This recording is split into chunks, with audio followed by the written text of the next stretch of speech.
우리 새로운 한 해를 시작하면서 1월 1일 첫날 하나님께 예배하는 우리 영생교회 성도님들 가운데 하나님께서 부어주시는 새로운 소망이 가득하기를 축복합니다. 우리 주변에 계신 분들과 다시 한번 우리 새해 인사를 나누었으면 좋겠습니다. 오늘 송구영신 예배에 나오신 분들은 아실 텐데요, 올해 저희 교회 새해 인사는 세 가지입니다. 새해 복 많이 받으세요, 새해 복 많이 누리세요, 새해 복 많이 나누세요. 세 가지를 우리가 압축해서 앞뒤 좌우 계신 분들과 인사하실 때 새해 복 많이 받고 누리고 나누세요. 한번 같이 인사하실까요? 네, 새해 복 많이 받고 누리고 나누는 삶이 되시기를 바랍니다. 네.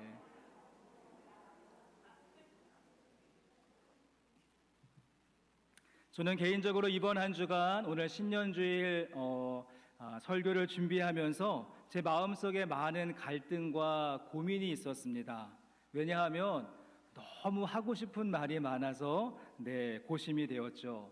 얼마나 의미 있는 주일입니까? 1월 1일 새해 첫날을 우리가 주일로 지키고 또 이제 부임하여서 처음으로 맞이하는 신년 주일이기에 막 설교하고 싶은 주제가 머릿속에 막 떠오르는 것입니다. 너무도 많았습니다. 하나님이 우리와 함께 하십니다 라고 외치고 싶었고, 강하고 담대하십시오 라고 말씀드리고 싶었고, 형통한 한 해가 되십시오 축복의 말씀을 전하고 싶었으며, 우리 교회에 부흥할 것입니다, 여러분의 가정 가운데 놀라운 일들이 있을 것입니다, 하나님이 주시는 새로운 비전과 꿈을 가지십시오, 또 새롭게 도전하십시오, 신앙의 열정을 회복하십시오, 십자가를 계속 아멘을 하시네요. 네, 십자가를 붙드십시오 뭐 등등. 그냥 제 머릿속에 신년 부흥회를 열어도 부족할 정도의 많은 설교의 주제가 떠오르는 것입니다. 그래서 이 다양한 주제들을 노트에 쭉 적어 놓고는 이 모든 것을 하나로 묶고 연결할 수 있는 것은 없을까 제가 깊이 묵상하던 가운데 저에게 주신 마음이 있었습니다. 성도 여러분, 2023년도 새해를 힘차게 시작하시되 무엇보다 말씀을 묵상하는 성도님들이 되시기를 바랍니다. 오늘 설교의 제목과 같이 날마다 말씀 앞에 서는 삶이 우리의 삶이 되었으면 좋겠습니다. 말씀 묵상이야말로 제가 앞에 나열했던 그 많은 주제들을 다 연결하고 이루어갈 수 있는 그러한 능력이 되고, 우리로 하여금 영적인 건강함을 챙기며 매일매일 승리할 수 있는 비결과 동력이 말씀 묵상 가운데 있는 줄로 믿습니다. 오늘부터 이제 3주에 걸쳐서 우리가 묵상, 일상, 세상이라고 하는 주제를 가지고 3주에 걸쳐서 말씀을 나누려고 합니다. 묵상, 일상, 세상, 이렇게 라임을 맞춘 것은 이 세 가지의 주제는 서로 연결되고 있기 때문에 그렇죠. 먼저 말씀은 하나님의 말씀을 날마다 묵상하는 사람의 영혼과 심령을 새롭게 할 것입니다.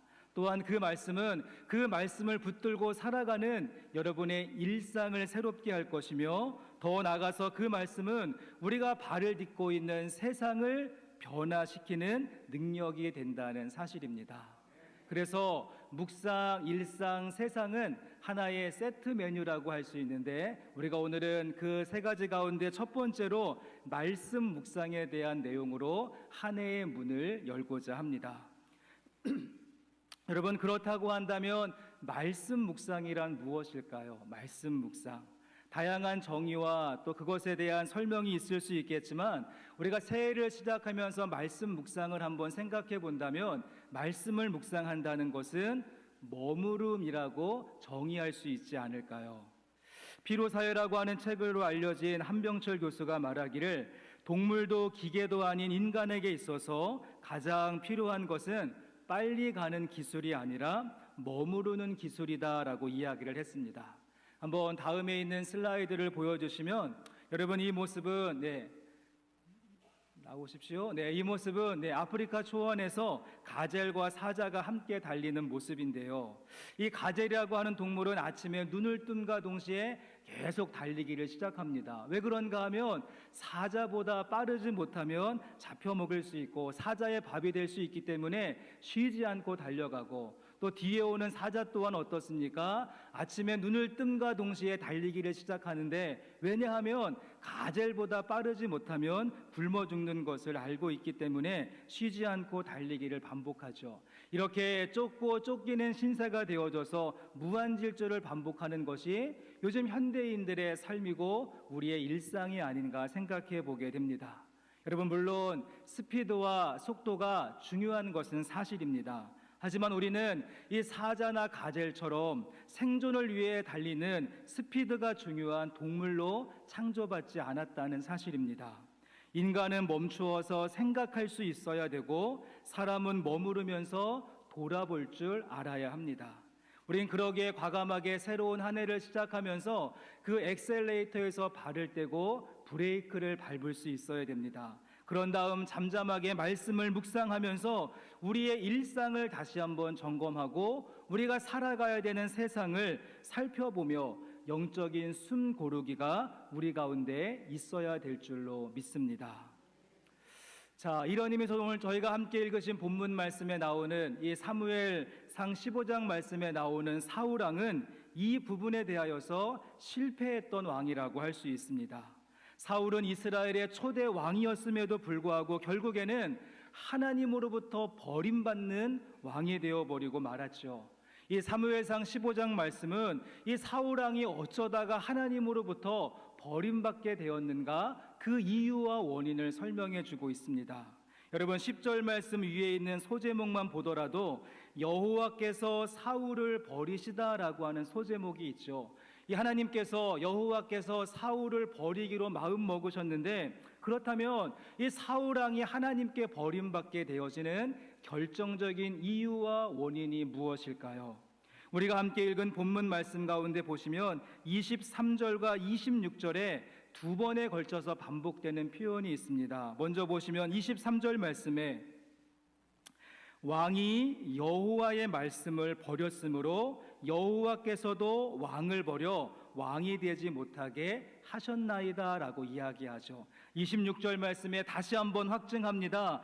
이는 왕이 여호와의 말씀을 버렸으므로 여호와께서 왕을 버려 이스라엘의 왕이 되지 못하게 하셨음이니이다 라고 말하고 있죠. 여러분, 이유가 무엇입니까? 사울 왕이 하나님의 말씀을 버렸기 때문에, 그 말씀을 듣지 않고 청종하지 않고 마음에 담지 않았기 때문에 하나님 또한 그러한 사울 왕을 버리시겠다라고 마음을 먹으셨다는 것입니다. 여러분, 이 말씀은 무서운 경고의 말씀이고 사울에게만 해당되는 말씀이 아닙니다. 우리 또한 하나님의 말씀을 버린다라고 한다면, 하나님의 말씀보다 내 생각, 내 유익을 먼저 추구한다면 우리의 인생의 결과도 하나님으로부터 버림받는 자로 발견될 수 있다라고 하는 엄중한 경고의 말씀이 되는 것이죠. 하지만 이 말씀을 반대로 거꾸로 뒤집어서 한번 생각해 보시면 우리 가운데 새로운 소망의 말씀이 됩니다. 우리가 하나님의 말씀을 버리는 자가 아니라 하나님의 말씀을 붙드는 자가 된다라고 한다면, 하나님의 말씀을 수용하고 청종하고 따르는 자가 된다고 한다면, 하나님께서 붙드시는 사람, 하나님께서 귀하게 여기시는 인생이 될 것입니다. 성도 여러분, 오늘 신년주일 예배를 함께 드리시면서 여러분은 어떻게 하시겠습니까? 올 한 해 동안에 하나님의 말씀을 붙들므로 말미암아 하나님의 인도하심을 받는 삶을 사시겠습니까? 아니면 하나님 말씀을 버림으로 말미암아 오늘 사울 왕이 갔던 패망의 길을 걸으시겠습니까? 우리가 함께 사무엘상 15장 말씀의 스토리를 우리 인생의 반면교사로 한번 삼아보시면서 우리가 두 가지의 내용을 살펴보시며 말씀 묵상이란 무엇인가 같이 한번 생각해보고 하나님 말씀 붙들므로 시작할 수 있는 신년주일 예배를 삼고자 합니다. 그러면 가장 먼저 우리가 어떻게 할 때 이 버림받는 자가 아니라 붙들리는 자의 모습으로 발견되어질 수 있는가? 우리 가운데 먼저 필요한 것은요, 달려가던 걸음을 멈추고 하나님 앞에 서야 됩니다. 달려가던 걸음을 멈추고 하나님 앞에 서야 하지요. 제가 앞에서 말씀 묵상을 정의할 때 머무름의 기술이다라고 정의했는데, 달려가던 걸음을 멈추고 하나님 말씀 앞에 서야 됩니다. 오늘 저희가 함께 보시는 이 사무엘상 15장 말씀은 원래 이러한 배경을 가지고 있습니다. 사울 왕이 이끌고 있었던 이스라엘 군대하고 아말렉과 전쟁이 벌어지게 되었고, 하나님이 명령을 내리시는데 그 모든 아말렉을 진멸하라라고 하는 명령이 내려오죠. 이 진멸이라고 하는 말은 헤렘이라고 하는 말인데, 하나님께서 진멸을 명령하시게 되면 그 전쟁의 내용이 달라지게 됩니다. 일반적인 경우 전쟁에서 승리하게 되어지면 좋은 것들, 마음에 드는 것들을 전리품으로 챙겨올 수 있었지만, 하나님의 헤렘, 진멸이 선포되어지면 어떠한 전리품도 가지고 올 수 없었고, 전부 모두 완전히 다 소멸하고 와야 하는 것이 하나님의 헤렘의 전쟁의 특징이었습니다. 그런데 오늘 말씀 가운데 아말렉과의 전쟁에서 사울이 승리하고 난 다음에 어떻게 하고 있는가 하면, 하나님의 명령대로 행하지 아니하고 아말렉의 왕이었던 아각을 포로로 끌고 오고, 가축들 가운데 가치 없는 것들은 다 죽였지만 쓸만한 것들, 좋은 것들은 다 챙겨서 전리품으로 챙겨오는 모습을 보게 됩니다. 그래서 이 모습을 지켜보고 있었던 사무엘이 사울 왕에게 묻는 것이죠. 왜 당신은 하나님의 말씀을 청종하지 않습니까? 그러자 사울 왕이 아닙니다, 나는 하나님의 말씀을 청종했습니다라고 우기게 됩니다. 자, 그때 그 모습을 보았던 사무엘이 16절 말씀에서 이렇게 말합니다. 본문 말씀 가운데 16절 말씀에 보시면, 사무엘이 사울에게 이르되 가만히 계시옵소서, 간밤에 여호와께서 내게 이르신 것을 왕에게 말하리이다 하니 그가 이르되 말씀하소서. 여러분, 사무엘이 어떻게 합니까? 자신의 욕심을 따라서 잘못된 길로 가고 있고 방향이 틀려져 있었던, 잘못된 속도를 내고 있었던 사울 왕에게 가만히 계시옵소서, 간밤에 여호와께서 내게 이르신 것을 말하리이다. 여러분, 그러기에 말씀 묵상이라고 하는 것은 우리가 하나님 말씀 앞에 서고 정직하게 그 앞에 서는 그 과정이라고 할 수 있습니다. 우리는 흔히 내가 성경을 읽는다라고 이야기하는데요, 아닙니다. 내가 성경을 읽는 것이 아니라 성경이 나를 읽도록 그 앞에 서는 것이죠. 내가 성경을 읽을 때마다 그 성경 말씀이 나를 분석하고 나를 조명하는 것이 말씀 묵상이고 성경의 의미입니다. 말씀을 묵상한다는 것은 내가 성경 말씀 속에서 뭔가 특별하고 좋은 것을 찾고 발견하겠다가 아니라, 하나님이 어떠한 분이신가 드러낸 그 말씀을 내가 내 인생 가운데 발견되어지는 것이 말씀 묵상입니다. 내가 말씀을 쪼개고 분석하겠다가 아니라 그 말씀이 내 인생을 쪼개고 분석할 수 있도록 그 앞에 서는 과정이죠. 제가 목회 초기에 이런 실수를 참 많이 했습니다. 혼자서 말씀을 막 분석하고 쪼개고 연구한 다음에 뭐 좀 새로운 거 발견하면 막 스스로 대견스럽게 여기면서 How smart I am, 나는 정말 뛰어나 이러면서 이거 어떻게 성도님들한테 자랑하지? 그러면서 제가 어리석게 말씀을 준비했던 적이 있습니다. 여러분, 말씀을 묵상한다는 것은 내가 써먹을 말씀을 찾는 것이 아니라, 말씀 사용이 목적이 아니라 말씀을 수용하는 것이 목적입니다. 성경 안에서 내가 무엇인가 발견하겠다가 아니라 성경 안에서 내가 발견되어져 가는 과정입니다. 내가 말씀 앞에 섰을 때 그 말씀이 내 안에 모르게 숨겨져 있었던 숨은 죄와 악과, 또 내 안에 있는 절망과 두려움과 내 안에 있는 아픔과 상처를 읽어내는 경험을 하는 것이 말씀 묵상입니다. 다시 말해서 성경이 나를 읽어내도록 그 앞에 서는 것이 말씀 묵상의 본질적인 의미이죠. 여러분, 히브리서 기자의 말씀을 한번 들어보시겠습니까? 히브리서 말씀 가운데 하나님의 말씀은 살아있고 활력이 있어 좌우의 날선 어떤 검보다도 예리하여 혼과 영과 및 관절과 골수를 찔러 쪼개기까지 하며 또 마음의 생각과 뜻을 판단하나니 지으신 것이 하나도 그 앞에 나타나지 않은 것이 없고, 그 다음 말씀 무엇이라고 하는가 하면 우리의 결산을 받으실 이의 눈앞에 만물이 벌거벗은 것 같이 드러나느니라. 살아있고 운동력 있는 말씀, 우리의 관절과 골수와 영을 찔러 쪼개는 그 말씀 앞에 마치 우리가 벌거벗은 자처럼 그 앞에 서는 것이다라고 말씀하고 있는 것입니다. 말씀을 묵상한다는 것은 내가 정직하게 그 말씀 앞에 서게 되어졌을 때 그 말씀이 엑스레이 같이 내 삶 전체를 스캔하고 읽어내고 분석하고 관통하는 과정을 겪는 것이죠. 그러기에 오늘 말씀 가운데 사무엘이 잘못된 길로 가고 있었던 그 사울왕을 가만히 계시옵소서, 내가 지난밤 들었던 하나님의 말씀을 전하겠습니다라고 말하며 하나님 말씀 앞에 가장 먼저 세우고 있다는 사실입니다. 그러면 우리가 이렇게 매일매일 날마다 하나님 말씀 앞에 서게 되어지면 우리 가운데 어떠한 유익된 모습이 있을까요? 우리 날마다 말씀 앞에 서게 되면 정말 좋은 유익이 있는데, 얻는 것이 있는데 우리 인생의 텍스트를 얻게 될 것입니다. 하나님은 누구시고 인생이란 무엇이고 가장 중요한 진리가 무엇이고 우리 그리스도인들의 삶이 어떠해야 될 것인가, 우리 인생의 모든 것을 담고 있는 그 텍스트인 성경 말씀이 여러분의 삶의 교과서가 될 수 있다는 것이죠. 요즘 우리가 살고 있는 이 시대를 정의할 때 포스트 모던 시대라고 이야기합니다. 이 포스트 모던의 특징이 무엇인가 하면 어떠한 규범이나 기준이나 어떠한 그 텍스트를 매여 있는 것을 싫어하는 것이 포스트 모던 시대의 특징입니다. 그래서 예전 같으면 어떠한 그 미술 작품을 감상을 할 때도 막 설명을 해주죠. 이것은 어떠한 작품이고 어느 시대이고 어떠한 기법을 썼고 작가가 누구인가 쭉 설명하는데요. 요즘은 그러지 않습니다. 그냥 그 작품 앞에 가서 그냥 느껴봐, 너의 느낌이 정답이야 라고 말하면서 어떠한 정형화된 틀을 거부하는 시대를 우리는 살고 있습니다.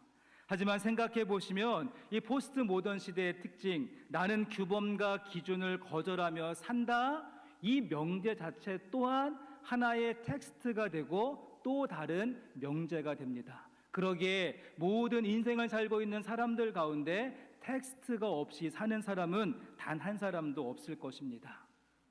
저희 집 큰애와 둘째 아이 나이 차이가 2살밖에 되지 않아서 이 언니 동생이 자라면서 참 많이 다투고 서로 의견 대립이 참 많았습니다. 그래서 언니가 A가 맞아라고 하면은 동생은 B가 맞아라고 하면서 그냥 둘이 참 많이 티격태격 싸우다가도요, 저희 집 안에서 이 둘의 그런 분쟁과 또 의견 대립이 해결되어지는 한 가지 방법이 있습니다.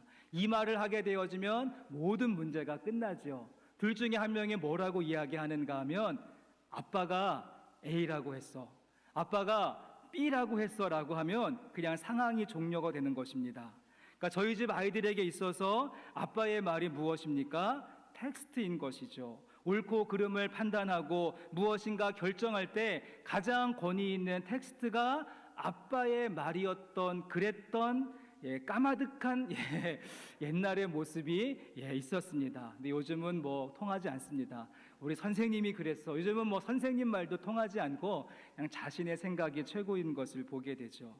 이렇게 우리 모두는 삶의 기준으로 삼는 텍스트를 가지고 있습니다. 그것이 어린 시절 아빠의 말이 될 수도 있고 엄마의 말이 될 수도 있고 선생님 말씀이 될 수도 있겠죠. 아니면 내가 감명 깊게 읽은 책이 될 수도 있고 영화가 될 수도 있을 것입니다. 이렇게 우리 모두는 어떠한 삶의 기준을 가지고 살고 있는데, 여러분, 그렇다면 이제 우리에게는 선택만 남아있다는 것입니다. 여러분, 우리들의 인생의 텍스트를 얄팍하고 불완전한 내 경험과 지식과 인간의 지혜를 바탕으로 하여서 내가 텍스트로 삼고 내 인생을 살 것인가, 아니면 하나님께서 우리 가운데 스스로 계시해 주신 인간이 누구이고 복음이 무엇이고 인생의 정답이 무엇인가 가르쳐 주신 이 성경 말씀을 내 인생의 텍스트로 삼고 살아갈 것인가, 우리의 선택만 남아있다는 사실입니다. 신년주일 예배를 함께 드리시는 성도 여러분, 오늘 말씀 가운데 사무엘이 자신의 생각과 판단에 꽉 묶여 있었던 그 사울왕을 하나님 말씀 앞에 세웠던 것처럼 저와 여러분의 모습도 새해를 시작하면서 우리 바쁘고 분주한 삶 잠깐 멈추고 하나님 말씀 앞에 서는 훈련과 연습이 우리 가운데 있었으면 좋겠습니다. 우리가 날마다 말씀 앞에 서게 될 때 이 말씀을 통하여서 내 인생의 텍스트를 얻게 될 줄로 믿습니다. 자, 그런가 하면 또 한 가지, 오늘 말씀을 조금 더 우리가 이제 다음 단계로 넘어가 보시면, 우리가 한 해를 시작하면서 걸음을 멈추고 하나님 말씀 앞에 섰다면 이제 그 다음에 필요한 것이 있는데 무엇인가 하면, 이제 말씀 앞에 섰으면 무엇이라고 말씀하시는지 하나님의 목소리, 하나님의 음성을 듣고 청종할 수 있는 모습이 필요합니다. 우리 어제 송구영신 예배 가운데 우리 남건우 장로님의 덕담 들으셨죠? 토끼의 해를 맞이하여서 어떻습니까? 길을 쫑긋 세우고 우리 장로님은 목사님 말씀을 잘 들으라고 이야기했는데 아닙니다. 여러분, 하나님 말씀을 잘 청종하시고 하나님 말씀을 들으시기를 바랍니다. 목사의 말은 사람의 말이기에 완전하지 않습니다. 여러분, 그러기에 목사의 말을 들을 때는 정말 이것이 맞나 한번 따져보시고 들으셔야 되고, 우리가 정말 귀를 쫑긋 세우고 들어야 되는 것은 지금 이 시간 우리에게 말씀하시는, 하나님 말씀 앞에 날마다 서는 우리에게 말씀하시는 하나님의 목소리를 귀를 쫑긋 세우고 듣는 모습이 필요할 것입니다. 오늘 본문 말씀 가운데 사울왕이 실패했던 부분이 바로 이것이었습니다. 그가 사무엘에 의해서 걸음을 멈추고 하나님 말씀 앞에 서기는 했지만, 그는 하나님의 목소리보다 다른 목소리에 더 귀를 기울이고 거기에 마음을 뺏겨버리고 말았던 것이죠. 이런 의미에서 오늘 본문 말씀인 사무엘상 15장 말씀을 쭉 한번 읽어보시면, 오늘 본문 말씀 속에 보시면 세 가지의 소리, 세 가지의 목소리, 세 가지의 보이스가 있는 것을 보게 됩니다. 한번 확인해 보시면 가장 먼저 사울왕에게는요 하나님의 목소리가 들려옵니다. 19절과 20절 말씀 보시면 19절과 20절 말씀에 어찌하여 왕이 여호와의 목소리를 청종하지 아니하고 탈취하기에만 급하여 여호와께서 악하게 여기시는 일을 행하였나이까? 사울이 사무엘에게 이르되 나는 실로 여호와의 목소리를 청종하여 여호와께서 보내신 길로 가서 아말렉 왕 아각을 끌고 왔고 아말렉 사람들을 진멸하였으나 라고 이야기를 하죠.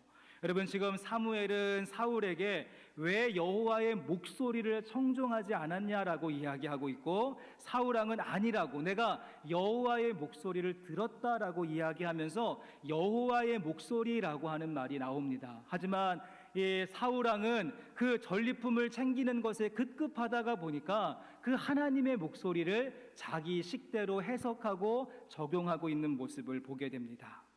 자, 그런가 하면 또 하나의 소리가 있습니다. 말씀을 올라가셔서 14절 말씀으로 올라가 보시면 14절 말씀에 사무엘이 이르되 그러면 내 귀에 들려오는 이 양의 소리와 내게 들리는 소의 소리는 어찌 됨이니까? 라고 묻고 있죠. 또 어떤 소리가 있습니까? 양의 소리와 소의 소리. 지금 이 사울왕이 전리품으로 끌고 왔었던, 진멸을 이야기했는데 몰래 감추어서 가지고 왔었던 소의 소리, 양의 소리가 때마침 가만히 있다가는 사무엘이 딱 오니까 매 하면서 소의 소리와 양의 소리가 나온 것이죠. 이것은 무슨 의미인가 하면 이 사울왕 마음속에 숨겨져 있었던 그 욕망과 탐욕과 그 죄악된 소리가 뿜어져 나오는 소리가 바로 양의 소리이고 소의 소리가 아닐까요? 그런가 하면 또 한 가지의 목소리가 있습니다. 또 한 가지 소리는 24절 말씀 내려와 보시면 24절에 이제 사울왕이 모든 것을 이실직고하고 실토합니다. 사울이 사무엘에게 이르되 내가 범죄하였나이다. 내가 여호와의 명령과 당신의 말씀을 어긴 것은 내가 백성을 두려워하여 그들의 말을 청종하였음이니이다 라고 이야기하면서 또 어떤 소리가 있습니까? 백성들의 소리, 백성들의 말이 들리죠. 여러분, 사울왕의 가장 큰 실수는 하나님의 목소리보다 백성의 말들, 그 백성의 소리에 더 가치를 두고 거기에 무게중심을 두게 될 때 하나님 말씀을 소홀하게 여기고 쉽게 버리기까지 했습니다. 보십시오. 오늘 본문 말씀 가운데 세 가지의 소리가 들려옵니다. 그래서 하나님의 목소리가 들려오고, 자신 속에 있었던 소와 양의 소리가 들려오고, 주변에 있는 사람들, 백성들의 소리가 들려오는데, 여러분, 우리도 인생길 가운데 무수히 많은 소리가 들려옵니다. 내 안에 있는 욕망의 소리, 우리를 유혹하는 세상의 소리, 우리에게 말씀하시는 하나님의 목소리, 이 가운데 우리가 어떠한 소리에 가치를 두고 어떠한 소리를 들으며 살아가야 될 것인가 너무도 자명하다는 사실입니다. 제가 공부했던 신학교에 레너드 스윗이라고 하는 교수님이 있는데요, 이분이 분석을 하기를 우리는 하루 동안에 3,000개 이상의 메시지를 들으면서 살아간다라고 합니다. 우리가 아침에 눈을 떠서 눈을 감을 때까지 우리에게는 하루에 3,000개 이상의 메시지가 인터넷, 신문, 라디오, 잡지, 광고 등등 무수히 많은 메시지에 우리가 노출되어져 있습니다. 그런데 그 대부분의 많은 메시지의 내용들을 살펴보면 우리가 믿고 있는 복음이 틀렸다라고 이야기하거나 성경과는 정반대되어지는 메시지가 다수를 이루고 있다는 것입니다. 여러분, 그러기에 우리가 매일매일 이 3,000개가 넘는 복음과 정반대가 되어지는 무수히 많은 메시지를 들으며 살고 있는데, 그런 우리가 하루에 한 구절의 말씀도 묵상하지 않고 그 말씀을 통하여서 하나님의 음성을 들으려고 하지 않는다라고 한다면 우리가 어떻게 인생길 가운데 하나님 말씀을 따르며 살 수 있을까요? 함께 예배하는 성도 여러분, 우린 그러므로 매일매일 우리의 자신을 말씀 앞에 세워야 됩니다. 그리고 말씀이 우리에게 무엇이라 말씀하시는지 세상의 모든 소리 닫고 하나님의 목소리를 청종하는 모습이 있게 되어져야 됩니다. 말씀이 내 안에 습관이 되고 체질이 되고 근육이 될 수 있도록, 말씀이 내 안에 육화되어질 수 있도록 철저하게 말씀 앞에 세우고 그 목소리를 듣는 훈련이 우리 가운데 필요한 것이죠. 여러분, 그래서 사무엘이 사울에게 무엇이라고 이야기했는가 하면 순종이 제사보다 낫고 듣는 것이 순양의 기름보다 낫습니다. 오늘 본문 말씀의 내용이죠. 순종이 제사보다 낫고 듣는 것이 순양의 기름보다 낫습니다.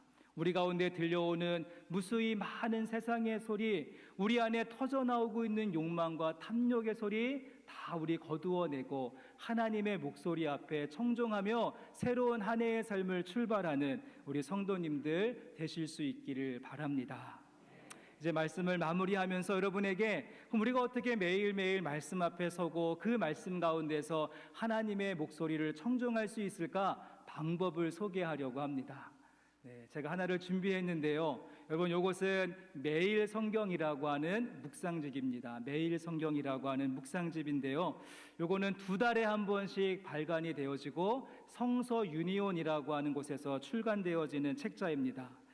우리나라에서 보급되어지는 묵상집 가운데 가장 오래됐습니다. 그래서는 저희 교회하고 나이가 똑같아서요, 올해 51년째 말씀 묵상하는 이러한 책자를 펴내고 있는 그러한 성서 유니온인데, 저는 계속해서 강조하고 싶은 것이 우리 성도님들에게 말씀 묵상을 강조하고 이 책을 보급하려고 합니다. 그래서는 우리가 이제는 이른비 새벽 기도회가 끝나고 그 다음부터는 우리 매일매일 새벽 기도회가 이 본문에 맞추어서 차근차근 진행이 될 것이고, 여러분에게 말씀 묵상을 도울 수 있는 이제 많은 컨텐츠도 준비해서 보급할 예정입니다. 또 이 안에 보시면 하루하루 묵상할 수 있는 본문의 말씀도 있고 이것에 대한 해설도 있고 여러분이 펜으로 적을 수 있는 빈 공간도 있습니다.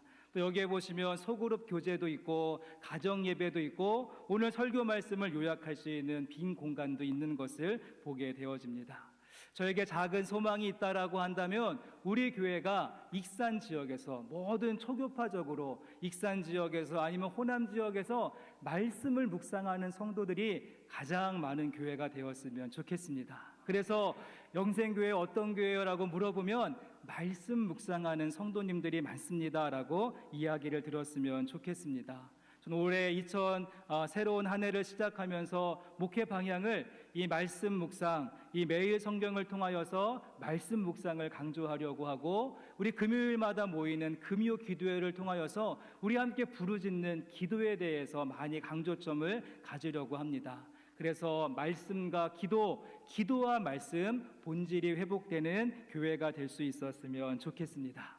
여러분, 사무실에 이 매일 성경 많이 준비해 놓았습니다.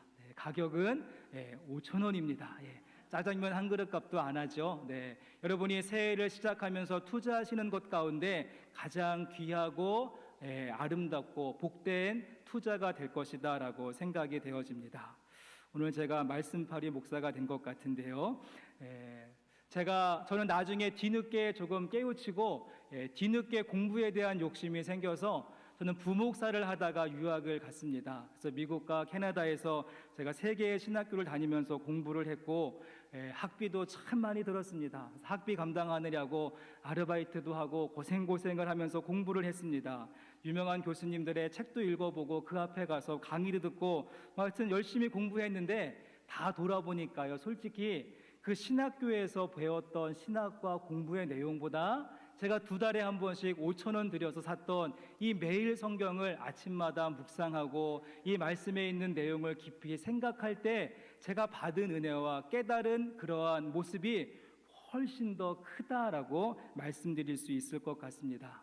여러분들 가운데 성경책에 밑줄 치시는 거 부담스러우신 분들, 요 책 구입하셔서 열심히 밑줄도 치시고 별표도 하시고 당부장 표시도 하시면서 여러분 치열하게 말씀을 묵상해 보십시오. 그 하나님의 말씀이 여러분의 영혼을 살찌우고 신학의 근육이 생기게 하고 삶의 활력이 있게 하고 하나님의 뜻을 발견하게 될 줄로 믿습니다.